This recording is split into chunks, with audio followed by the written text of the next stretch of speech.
Oh, yeah, it's time for another episode of Ahsoka Abridged, the show where Shoff and I talk all about Ahsoka.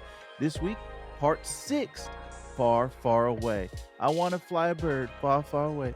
And this episode, Shoff, was, I think, very interesting. So I'm very excited to talk about it with you. But first, how are you doing, sir?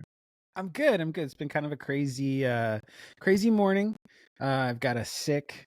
Well, she's feeling better now, but I for the past day and a half, my 16-month-old has been not feeling well. I think it's a teething cold. Hopefully that's all it is. So she's been unwell, and that's definitely sort of changed the dynamic in the household. Everything sort of adjusts when a kid is sick. So Oh, yeah. so just been dealing with that and trying to get some work done as well. But man, last night I was so excited to get a chance to watch Ahsoka, and I cannot wait to talk about it with you. How are you doing? Oh, yeah. I am dealing with a little bit of a slight migraine, and I think it's weather related. We're supposed to have some rain. Okay. So I usually get a little bit of little migraine-ish headache whenever it starts raining. That's why I don't live in Seattle, but I think this podcast is the remedy, Shaw. Oh yeah, it's raining here, but Ooh. I do live near Seattle, so that explains that. Yes. But I'm very excited to talk all about Ahsoka Part 6 on this episode. I want to really dive into the meat and potatoes of this episode, Shaw. So your shirt is very fitting for this episode. Oh yeah, it fits me real nice. Besides fitting Shoff's body, it also fits this episode. That's because right. We finally got the debut of Thrawn after 6 episodes, Shoff. We finally got Thrawn and Ezra. Although we didn't get him with the sunglasses. That's the only thing that was missing. He's just strutting in, and he's got Ray-Bans. He's just got the Wayfarers he's rocking. I would love that. Oh I would start laughing so hard. But we've been waiting for this episode, Shoff. We've seen in the trailer they had shown the Thrawn reveal, and I've been posting shorts on my YouTube channel. People are like, Elon Musk? A ton of people are like, they paint Elon Musk blue. But no, that is not Elon Musk. No, that is actually the actor that voiced him in Rebels. One of the Mickelsons. There's too many Mickelsons. I think it's Shaw. Lars. Okay, Lars. Yeah. There's also Mads, and then there's another Mickelson. There's too many of them. But yes, there's as many one that Mickelsons as there are Skarsgårds. Yeah, there's too many, and Hemsworths. There are all of them. But let me ask you first, Shaw. What did you think about this episode in general, overall? Oh, I loved it. It really kept my attention. There was so much happening because Star Wars, a lot of times they rely on similar popular settings. Like for planets, almost every property somehow ends up back on Tatooine in some form. Right. It's crazy. No matter what, Coruscant, Tatooine, those are just major hubs that you see across properties. But when you've got a planet like Peridia that we've never seen and exists in an entirely different galaxy, yes, that just grabs me in a way that other stuff won't, because it's totally uncharted, it's totally unknown, anything's possible. And we found that there was a lot happening there that we didn't expect either. And so the episode had me on the edge of my seat, just so excited to see what was going to happen next. New aliens, new creatures, new scenarios, new allegiances and alliances, and oh my gosh, so great. Yeah, and I was the same way because, like you said, this is an unknown territory, and we've talked about it on previous episodes of this podcast where we don't know what's coming. Most of the stuff that was shown in the trailers has already been seen, and we've got this whole second half of this season. So I'm just like you. This whole time I was like, what is going to happen because I don't know. There's so much unknown stuff in the unknown regions, and seeing all the new species, seeing what has happened to Thrawn and Ezra over these years Yeah. of like in my mind I was imagining this whole backstory of okay, how did Ezra, because last time we saw him, he was communicating with the Purgle and they were holding Thrawn in place, and then that was it. So I'm like, okay, how did he get once they arrived there and he's on that Star Destroyer? Okay, now what? What was the storyline that played out at that moment? So I was very much like that was a lot of keep my focus. And then the Ahsoka, what is going to happen with Ahsoka the White when she gets there, the Yeah. Sabine storyline, like all of these different storylines are coming together in an interesting way. Well, yeah, So, you bring up a great point, and I wanted to bring this up because I think I might have even said it on a previous episode when they first introduced the concept of the map to Thrawn, right? right, I was like, how the heck, like, what? This is a weird storytelling trope. Like, why would there be a sphere that has a map to Thrawn, and yet this sphere is ancient and is found in ruins? Like, that would require some aspect of time travel, blah, blah, blah. So I'm like, this just doesn't, there's got to be more to this. And so what we find out is it's not a map to Thrawn, it's a map to that showcases this other galaxy. right. And within that other galaxy, Morgan Elsbeth has been receiving messages from these night mothers Yeah. through, I guess they call it the dream or whatever, like some I don't know, trance state where she can Mhm. interact with other night sisters and night mothers and whatnot. And so that's where she's getting the information about Thrawn, and that Thrawn is there. And that's what tells them that in that galaxy, that particular planet, that's where they need to go. Like, that's the part that I was like, how did, I mean, it's another galaxy. That's one planet. I mean, think of us like as Earth, as one planet in the Right. Milky Way galaxy. Like, how would Mhm. you find anybody if all you had was, oh, he's in that galaxy? Like, that's not enough. Right. So Right. so that really helped sell it for me, that it's not, the map wasn't to Thrawn, it just so happened that Thrawn is in that galaxy on that Right. planet, and with the Night Sisters message, that was what gave them enough information to coordinate Right. the coordinates. So And you had on that was on the bad side. Then on the good side, Ahsoka and the Purgles using that planet as oh, that's their yeah. ancient migration path. They always go to that planet. That's where they go to die. And then you saw the ring around the planet, and then once we zoomed in, it was the bones of the Yeah, Purgles, and it was like, "Whoa, that's a seriously. crazy idea," and I like that. Um, that's an interesting just Yeah, it reminded visual. me of the elephant graveyard from Lion King. Right, right. All Yep, those bones just hanging. I'm like, that was a really cool shot. right. Really cool shot. And we didn't even talk about what is the Balin Shin like storyline. What is because they're keeping an alliance right now with Thrawn, but I don't think they're fully on board with Thrawn. Like I don't Well, think Thrawn is they're certainly not fully on board with them. right. Right. He's He's like, ready to if we leave them, that's yeah, he's who ready to cares. ditch them and leave them there. That Yeah. they've served their purpose. Uh but I also feel like there's a dynamic between Balin and Shin that we're going to see manifest. Like, I wouldn't even be surprised if Balin and Shin turned on each other, Oh, because she doesn't have uh like whatever he's being called to this planet for, what still don't truly understand what that is. Is it the Night Sister power? Is it something greater than that? Is it the Force itself? Like, what is it? He's probably being, I would think, misled. hmm.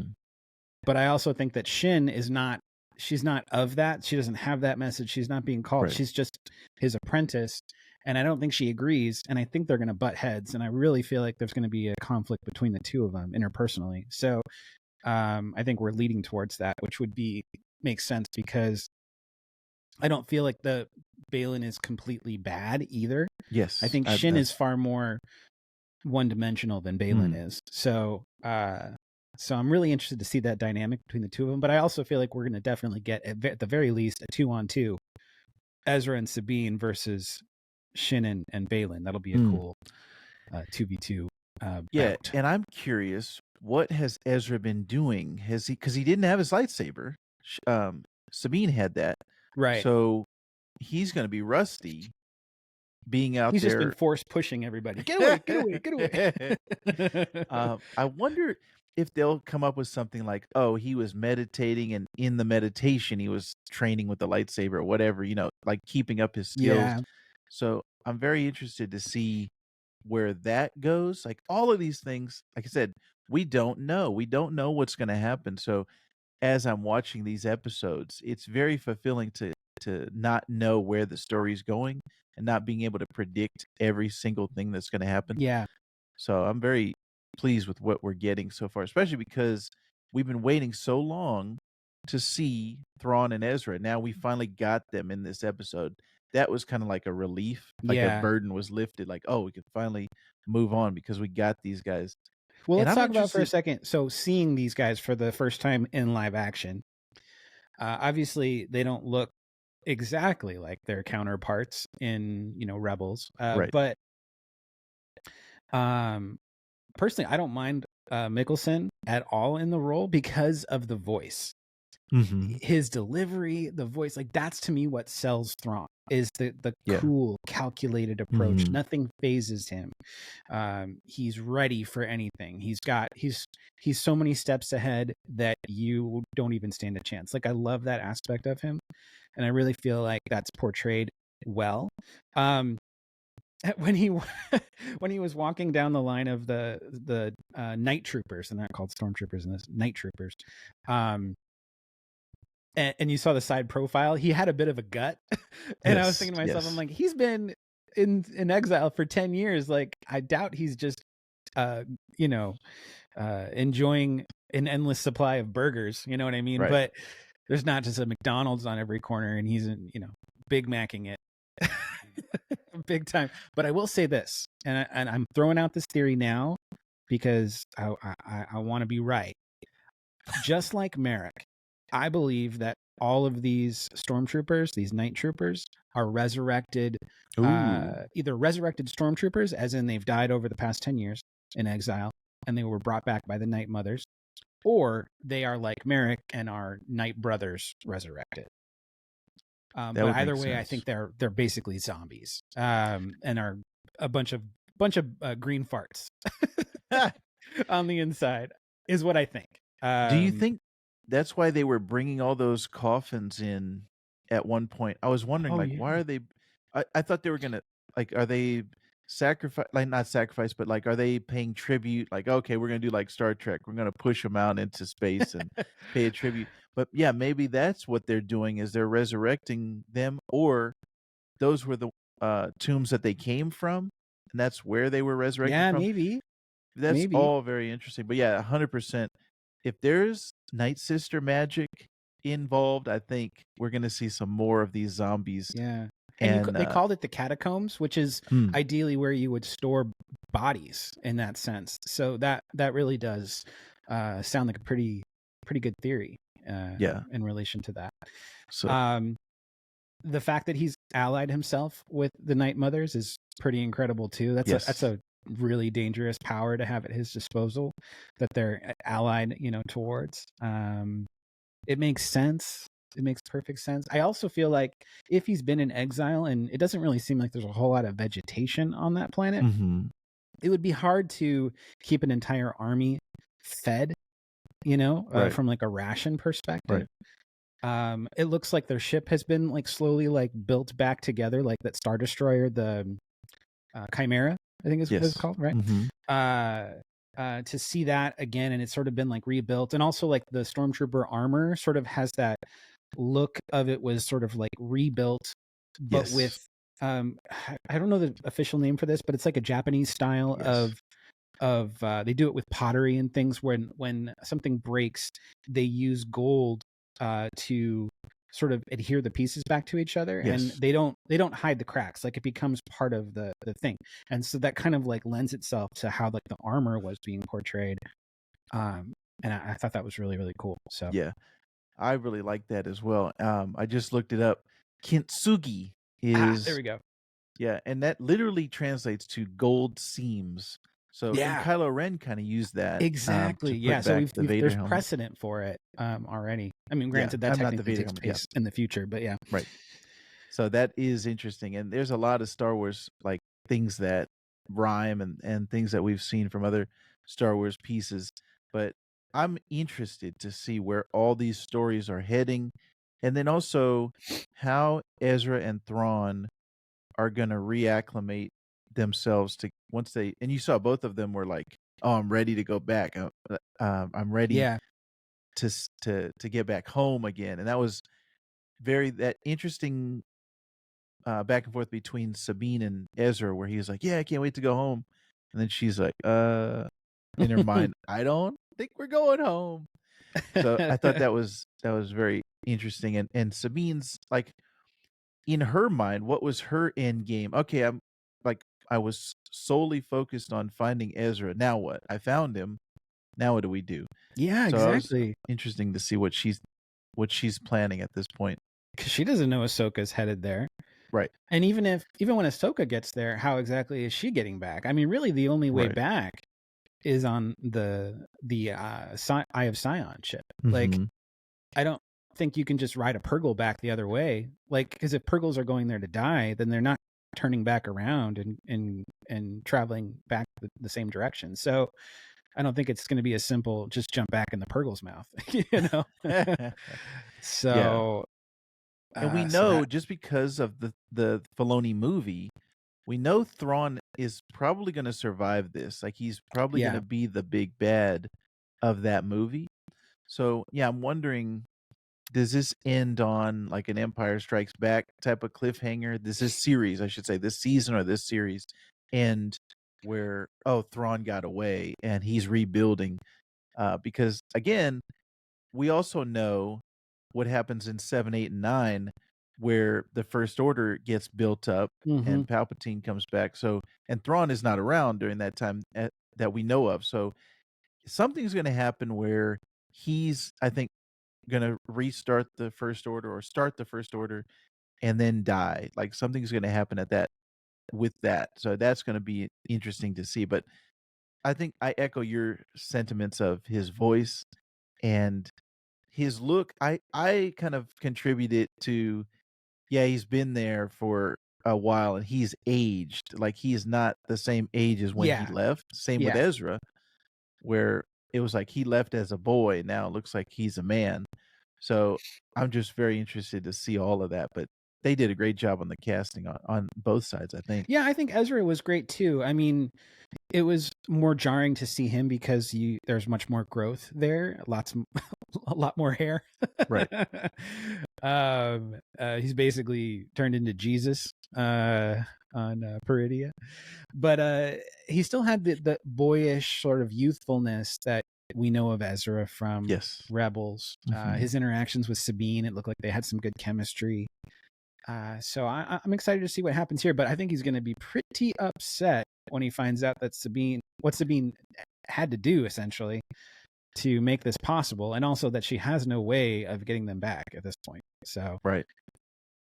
What did you think about these? I don't know what they're called yet. This like the little hermit crabs I know.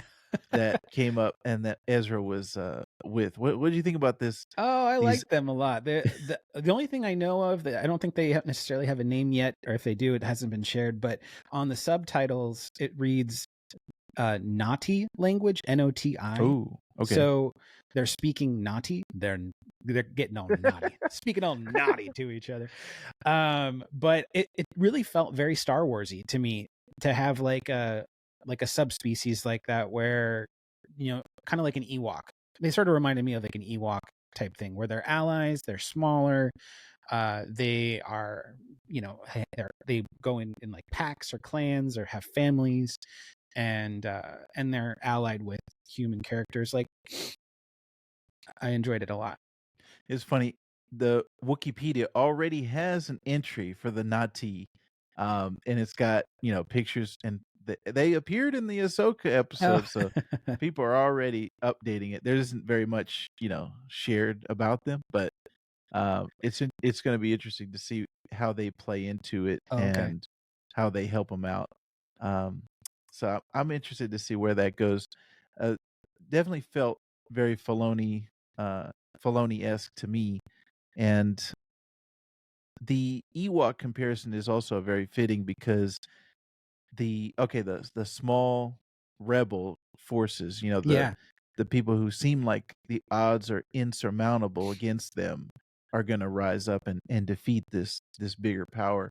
Which what was interesting, I was just watching an interview with George Lucas and James Cameron, and this is from years ago, and he was talking about how when he was making the original, James Cameron was like talking about those little rebel forces.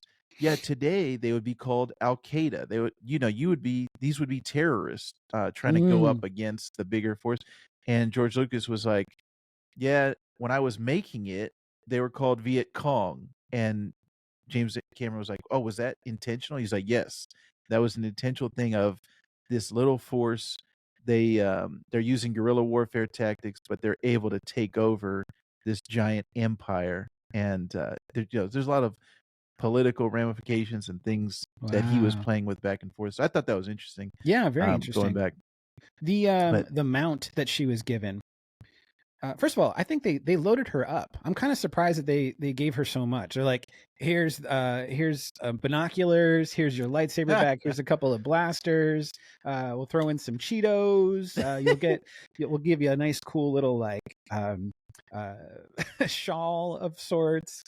somebody Um, said um, somebody said that it was a Star Wars tricorder, the thing that yeah, she was pulling out and trying to search for life totally. forms. Yeah, Totally. But then they also gave her a mount, and I mean, I didn't get a chance to watch any behind the scenes. I don't know if there is any yet, but the creature looked practical. Like it didn't look like a visual effect.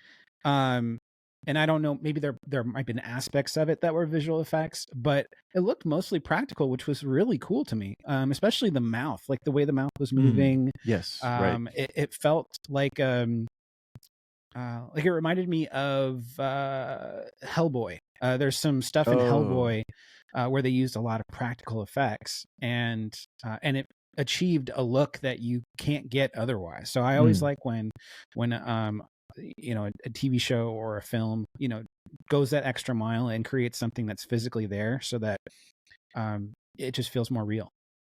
yeah, I agree with that, and definitely there was mannerisms that it felt like a dog or like Yeah, an animal, like, with the mouth specifically, and yeah, I didn't see anything about the name of it, but at first I thought there was a shot where it was far off in the distance when they very first came on, and they were and you see howling. them, like, howling.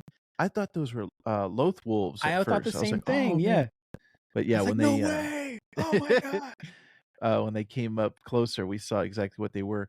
But also I'm interested, those, um, not raiders, but the natives that attacked Sabine, I'm interested to get a little bit more backstory on them and see where like they've been living on this planet and they have blasters.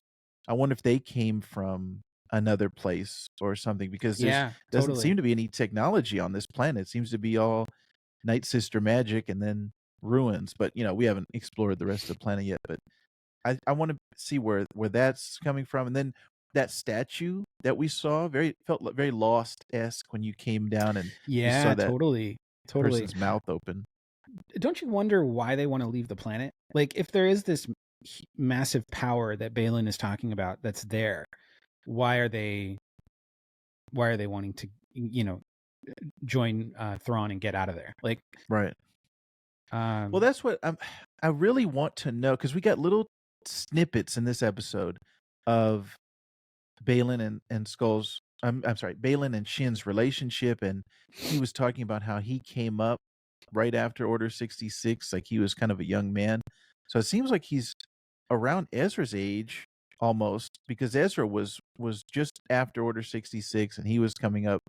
So I wonder, like, he's got gray hair. I wonder what his whole story is, and then him raising Shin and her as a Padawan. She's got the Padawan braid, so it doesn't feel like he would have been training her very long.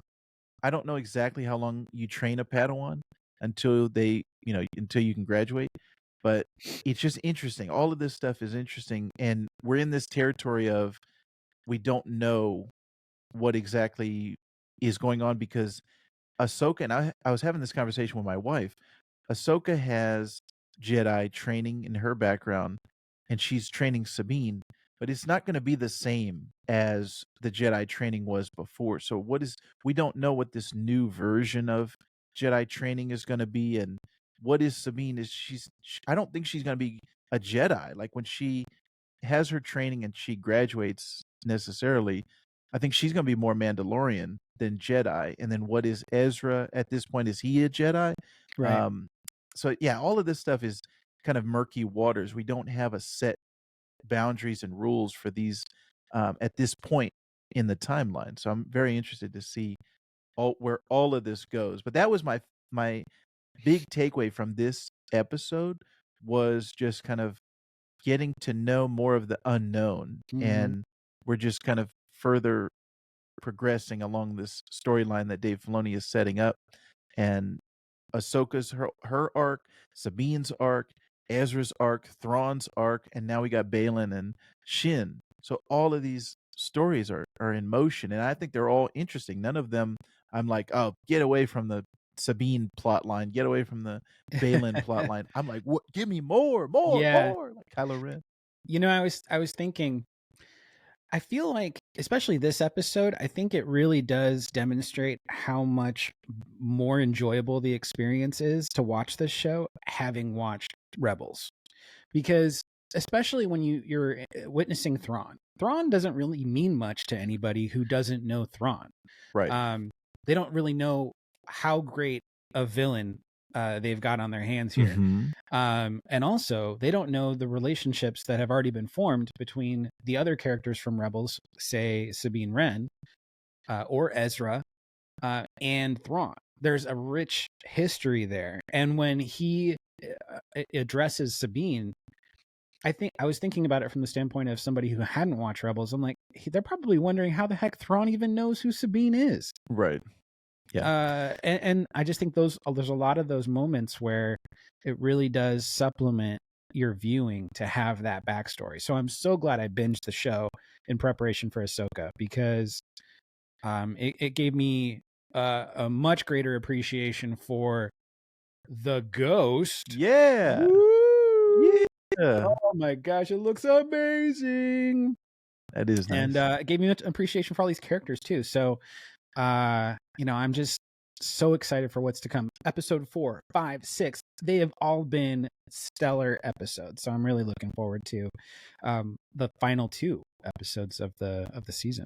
Yes, and like I said, I just don't know where it's going, but I'm along for the ride. I'm here for it. So I'm very excited to see what we have coming up. But I very much enjoyed this episode, and I hope you did too, dear listener, dear viewer.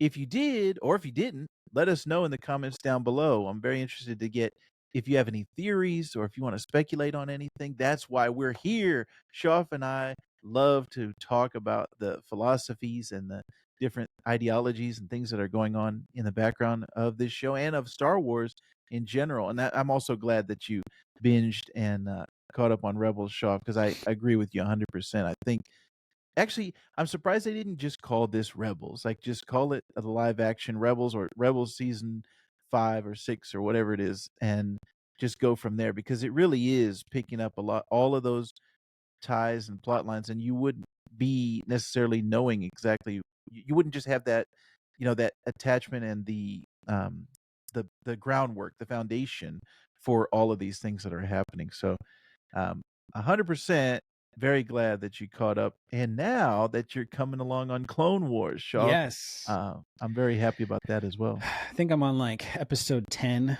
of the Yes. first season of Clone Wars, so I'm halfway through the season. I've been enjoying it and enjoying building Lego while I'm watching it. Yes. I happen to get a few more Lego sets. Can I do a quick show and tell? Yeah, you could do yours, Shaw, and I'll do mine. 'Cause Ooh, look at them Shaw, legs. I'm 50% through the set that Shaw so graciously gifted to me, so we'll see that probably next week. Awesome. I love it. I love it. And absolutely, I'm happy to provide.